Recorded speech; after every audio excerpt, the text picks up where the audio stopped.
ایک بدو کہنے لگا یا رسول اللہ قیامت کے دن حساب کون لے گا؟ آپ نے کہا اللہ، واہ واہ، موجاں ہی موجاں۔ آپ نے کہا ما یحملک علی قولک بخن بخن، تو کیڑی گل تو کرے موجاں ہی موجاں؟ کہ یا رسول اللہ ان الکریم اذا قدر عفا، کریم تے سخی بادشاہ نب تے بھی چھوڑ دیندا ہے۔ میرے نبی کا فرمان ہے دن میں 70 دفعہ توبہ کر کے توبہ توڑ کے پھر توبہ کر لے تو اللہ دوستی باقی رکھتا ہے۔ کوئی ناراض ہو جائے اس کو منانے جاؤ تو آگے بڑھ کے دروازہ کھولے گا یا کہے گا ایسے کہو دفع ہو جائے، میں نے ملنا ہی نہیں۔ اور میرا اللہ کہتا ہے من تقرب الی تلقیتہ من بعید، جو مجھے راضی کرنے کے لیے آتا ہے، گناہوں پہ پشیمان ہو کے آتا ہے میری بارگاہ میں آگے بڑھ کے اس کا استقبال کرتا ہوں۔ میرے نبی نے کیا کہا؟ رونا نہیں آتا تو شکل ہی رونے والی بنا لی۔ سبحان اللہ۔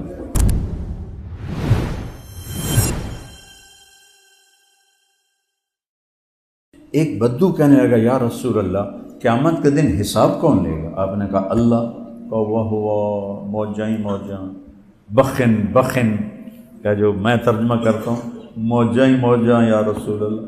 آپ نے کہا ما یحملک علی قولک بخن بخن، تو کیڑی گل تو کرے موجاں ہی موجاں؟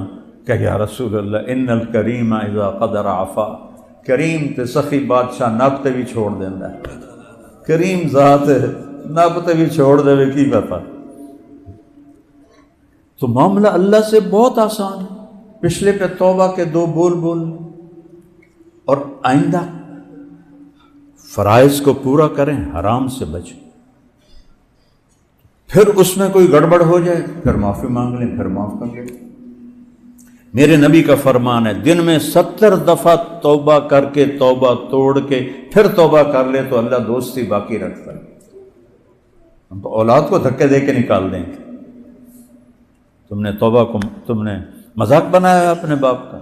اور میرا نبی کہہ رہا اللہ کی بارگاہ میں 70 کا مطلب ہوتا ہے بے شمار، یہ 10 70 نہیں ہوتا، 70 کا مطلب عربی میں ہوتا ہے بے شمار۔ اللہ جب جاؤ گے اللہ کہے گا جاؤ معاف، جتنی دفعہ جاؤ گے اللہ کہے گا جاؤ معاف۔ کوئی ناراض ہو جائے اس کو منانے جاؤ تو آگے بڑھ کے دروازہ کھولے گا یا کہے گا ایسے کہو دفع ہو جائے، میں نے ملنا ہی نہیں۔ اور میرا اللہ کہتا ہے من تقرب الی تلقیتہ من بعید، جو مجھے راضی کرنے کے لیے آتا ہے، گناہوں پہ پشیمان ہو کے آتا ہے میری بارگاہ میں آگے بڑھ کے اس کا استقبال کرتا ہوں، جو ہے ہی بے نیاز، انتم الفقراء واللہ هو الغنی، وہ کہتا میں آگے بڑھ کے استقبال کرتا ہوں۔ اللہ اکبر۔ تو فرائض پورے کر کے 4 کام کر لو، صدق و حدیث، ہمیشہ سچ بولو، جھوٹ نہ بولو، حفظ و امانت، کسی کو دھوکہ نہ دو، دیانتداری سے کام کرو۔ ہمارے ہر شعبے میں خیانت گھس گئی ہے، وڑنے گئی، گھس گئی۔ 2 نمبری خیانت، 2 نمبری خیانت، سچ بولو نمبر 1، دیانتداری نمبر 2، تیسرا اخلاق اچھے کرو، کسی کو تکلیف نہ دو، چوتھا رزق حلال کماؤ، جنت سیدھی ہے۔ اس میں ہو جائے کوئی گڑبڑ تو توبہ کرو تو پھر معاف کر دو۔ وہ نہیں سنا جس نے 99 قتل کیے، 99، سب سے بھاری سزا 2 آدمیوں کی ہے اہل ایمان میں، ایک قتل ناحق کرنے والا، ایک سود کھانے والا، دینے والا نہیں، کھانے والا، سود کھانے والا سب سے خوفناک سزا ہے، قتل ناحق سب سے خوفناک سزا ہے۔ اس 99 مار چھڑے، پھر اسے خیال ہے توبہ کرا، وہ کسی صوفی صاحب کو ٹر گئے، صوفی صاحب میں 99 بندے مار بیٹھا، میری توبہ ہے۔ اسا کہ توبہ توبہ تیری توبہ کیوں ہو سکتی؟ اسا کہ 99 بھیڑا جا لگتا 100 تا کران چل وہ بھی لا چھڑ دی، 100 پورے کر لیے، پھر اس کو خیال ہے میں توبہ کروں۔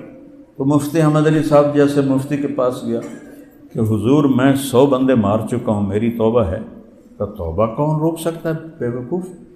ہر وقت توبہ قبول ہے، لیکن توبہ کی ایک شرط ہے کہ پکی ہو۔ تو یہ جو تیری بستی ہے نا، یہ ساری ہے مجرموں کی، تو یہاں رہے گا تو پکا نہیں رہے گا، وہ اگلی بستی نیک لوگوں کی ہے، ادھر چلا جا، تیری توبہ پکی ہوگی، تیرا گناہ بھی معاف ہو جائے گا۔ اس نے کہا میں نے اللہ معاف کر دے، میں اپنا گھر چھوڑ دینا۔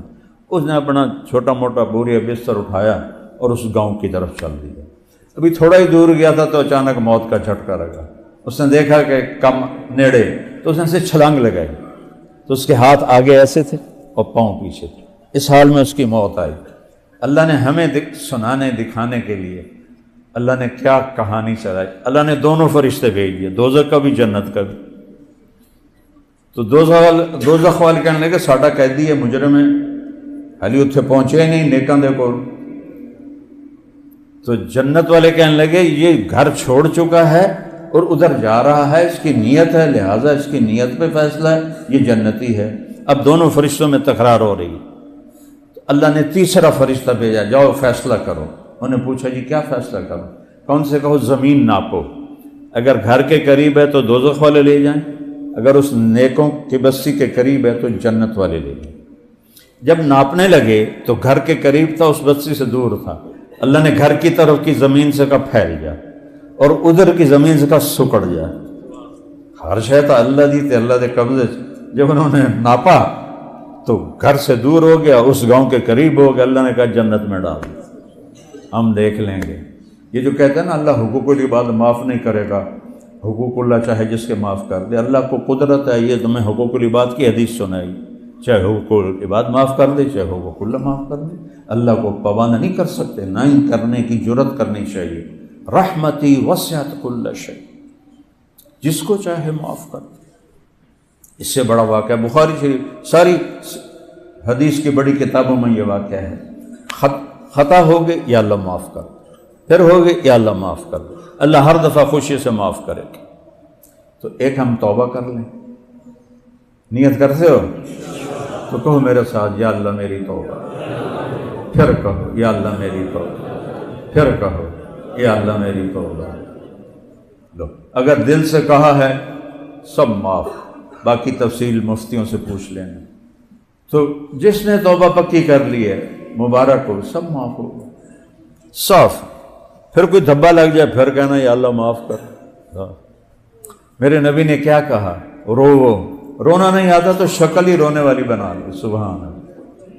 کئیوں کا دل ایسا ہوتا ہے کہ ان کو رونا آتا ہے نہیں، تو میرے نبی نے کہا رونے والی شکل بنا لو۔ جیسے ان فقیروں سے سیکھو دعا کیسے مانگنی، یہ نہیں کھڑے ہوتے مانگنے والے، کیسے چہرہ بناتے ہیں، کیسے تعریفیں کرتے ہیں، کیسے ہاتھ پھیلاتے ہیں، خواہ مخواہ دل کرتا ہے کچھ دے دیں، حالانکہ پتہ ہے یہ کاروباری ہیں، شام کو 4-5 ہزار کما کے لے جائیں، پھر بھی اس کا چہرہ ایکشن، تو اللہ کہتا اللہ کو ایسے دکھا دو تو اللہ کہتا چل جا، دفع کرو، معاف کیا۔ اور بھائیو نماز قضا ہو جائے تو سونے سے پہلے اس کی قضا پڑھ کے سو۔ سر پہ زیادہ چڑھ جائیں تو پھر مفتیوں سے پوچھو کہ کیا کرنا ہے، لیکن آج کوئی قضا ہے تو شام کو پڑھ لو، دوپہر کو پڑھ لو، رات کو پڑھ لو، اگلے دن پڑھ لو۔ روزے چھوٹ گئے ہیں کسی وجہ سے، بعد میں آہستہ آہستہ رکھ لو۔ اور بیمار ایسا ہے کہ رکھ ہی نہیں سکتا، پھر اس کو معاف ہو جاتے ہیں۔ حج میں بیمار ہے، حج معاف ہو جاتا ہے، نماز معاف نہیں ہوتی۔ اگر معاف ہوتی تو حسین کو کربلا میں ہوتی، ان کا سر تو کٹے گا، نماز نہیں چھوٹے گی۔ اور دنیا سے جاتے ہوئے میرے نبی نے کہا الصلاۃ الصلاۃ الصلاۃ، تو سارے بھائی اس کی نیت کرو، نماز نہیں چھوڑنی ہے، اور نماز کو مسجد میں باجماعت پڑھنا ہے، علماء سے رابطہ رکھنا ہے، اپنی زندگی کے مسائل ان سے پوچھ کے چلو تاکہ صحیح راستہ ملے، صحیح۔ وہ میں ایک وہ اپنا ہی بیان نکل آیا، کوئی ہندو چلا رہا تھا تو وہ اس کی وجہ سے میں سننے لگا یہ ہندو کو میرے بیان سے، تو اس میں نے بات کی کہ اپنے جھگڑے اپنی آپس میں بیٹھ کے طے کر لیا کرو، کسی بڑے کو ساتھ بٹھا کے، جیسے وہاں پٹھانوں میں جرگا ہوتا ہے، یہاں پنچایت ہوتی ہے، تو اس طرح کر لو، عدالتوں میں نہ جاؤ۔ تو وہ تبصرہ کرنے لگا اے مولوی وکیلاں دی روزی تے لت مار رہا ہے۔ کسی بھی ملک کی تباہی بھوک سے نہیں آتی، ظلم سے آتی۔ کوئی قوم اس لیے تباہ نہیں ہوئی کہ ان کے پاس روٹی ختم ہو گئی۔ جتنی قومیں تباہ ہیں، جتنے آج تباہ ہو رہے ہیں، ظلم کے پیچھے۔ عدل جب مٹ جاتا ہے، عدل ریڑھ کی ہڈی ہے، جب یہ مٹتا ہے تو پوری قوم مٹ جاتی ہے۔ اور میرا ملک تھوک کے لحاظ سے ظلم سے بھرا پڑا ہے۔ اللہ کوئی عدل کی فضا قائم کر دے، اور اللہ سے مانگو کہ اللہ ہمیں مرنے سے پہلے پہلے ہم سے راضی ہو جائے۔ محمد علی جناح رحمۃ اللہ علیہ بہت تکلیف میں کام نہیں چھوڑتے تھے، تو ایک دن ان کے سیکرٹری نے کہا، پاکستان بننے کے بعد کی بات، کہ سر آپ اتنے بیمار ہیں، آپ پھر اتنا کام کرتے ہیں، آپ کیا چاہتے ہیں؟ ٹی بی تھی نا، تو ٹی بی کا تو کوئی علاج کوئی نہیں تھا، تو وہ تو انگریزی بولتے تھے، کہنے کہ دیکھو میں یہ چاہتا ہوں جب میں اللہ کے پاس حاضر ہوں تو اللہ مجھے کہے well done mister Jinnah, well done, well done mister Jinnah, well done.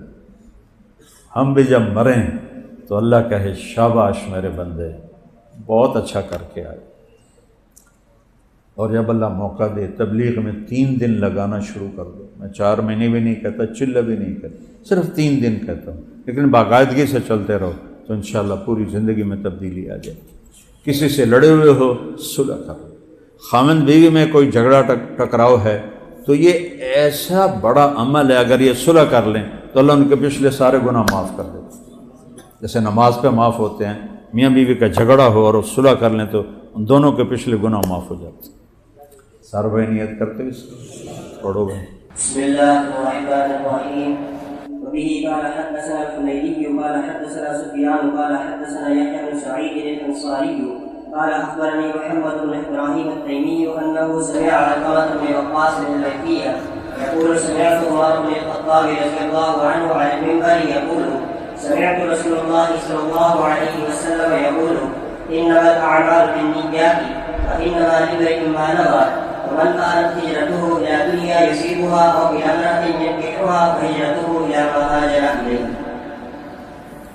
جی یہ سارے جو بچے دورہ حدیث میں ہیں ان سب کو میری طرف سے اجازت حدیث ہے، اللہ برکت دے، قبول فرمائے۔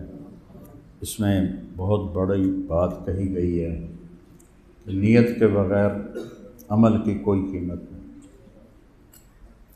اور نیت ایسی چیز ہے، مولانا الیاس صاحب نے اس کے لیے جو لفظ منتخب کیا تصحیح نیت، 5واں نمبر تبلیغ کا، اخلاص سے نیت نہیں کہا، تصحیح نیت۔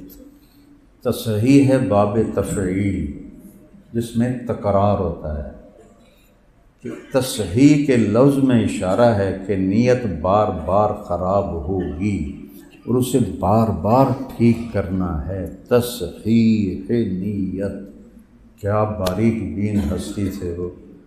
ہم عام طور پہ اخلاص سے نیت کہتے ہیں، اخلاص تو دعویٰ ہو جاتا ہے، تصحیح میں دعویٰ نہیں ہے، بھائی میں اپنی نیت کو ٹھیک کرنے میں لگا ہوا ہوں۔ اور سب سے باریک عمل ہے یہ نیت کی سے، چونکہ کسی کو نہیں پتہ سوائے اللہ کی۔ یہ کبھی نہیں کہنا چاہیے کہ یہ اس کی تو نیت خراب، اور کبھی دعویٰ نہیں کرنا چاہیے کہ میری نیت ٹھیک ہے۔ یہ موت پہ ہی راز کھلے گا کہ میں اللہ کے لیے کر رہا تھا کہ میں واہ واہ کے لیے کر رہا تھا۔ تو کسی کو دیکھ کر کہنا کہ یہ تو پیسے کے لیے کر رہا ہے، شہرت کے لیے کر، جیسے مجھے بہت سارے مولوی فتوے لگاتے ہیں یہ تو شہرت کے لیے کر رہا ہے، اپنے حافظے کا روب جتلاتا ہے، نسب نامے پڑھتا ہے، ایسی قسم کی مجھے تعریفیں، ایسی تعریفیں بھی میری ہوتی رہتی ہیں۔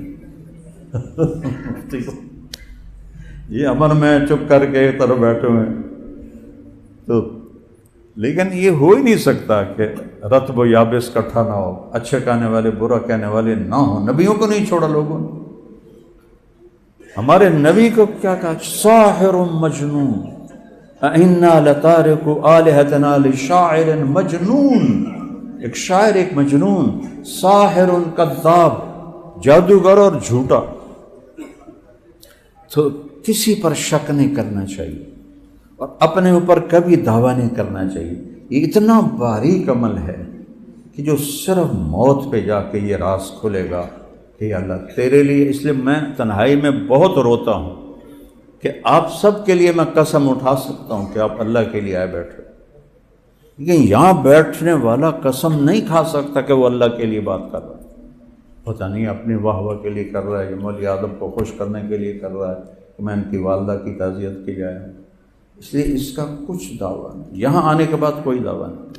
یوسف بن حسین ایک بہت بڑے محدث گزرے اور بہت بڑے خطیب گزرے، موت کا وقت آیا تو رونے لگے، یا اللہ ایک میرے پاس دیانت ہے، ایک میرے پاس خیانت ہے۔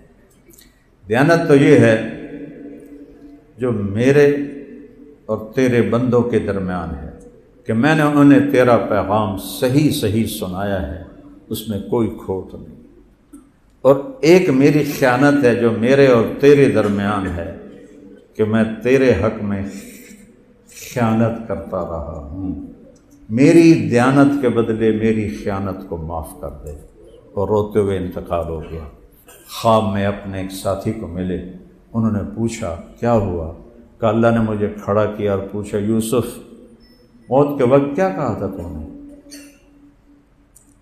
تو انہوں نے کہا یا اللہ میں نے یہ کہا تھا، ایک دیانت ہے کہ لوگوں کو تیرا پیغام صحیح پہنچائے، ایک خیانت ہے کہ تیرے ساتھ معاملہ ٹھیک نہیں رکھا۔ کہا یوسف تیرا یہ ایک بول مجھے اتنا پسند آیا کہ چل جنت میں چلا گیا۔ نہ ان کی حدیث کا ذکر کیا، نہ ان کی تصوف کا ذکر کیا، نہ ان کے مواعظ کا، نہ تیرا یہ بول مجھے پسند آ گیا تو میں نے تجھے معاف کیا۔ تو یہ جڑ ہے، یہ نیت نوا سے ہے۔ نوا گٹھلی کو کہتے ہیں، گٹھلی کے بغیر درخت وجود میں نہیں آتا۔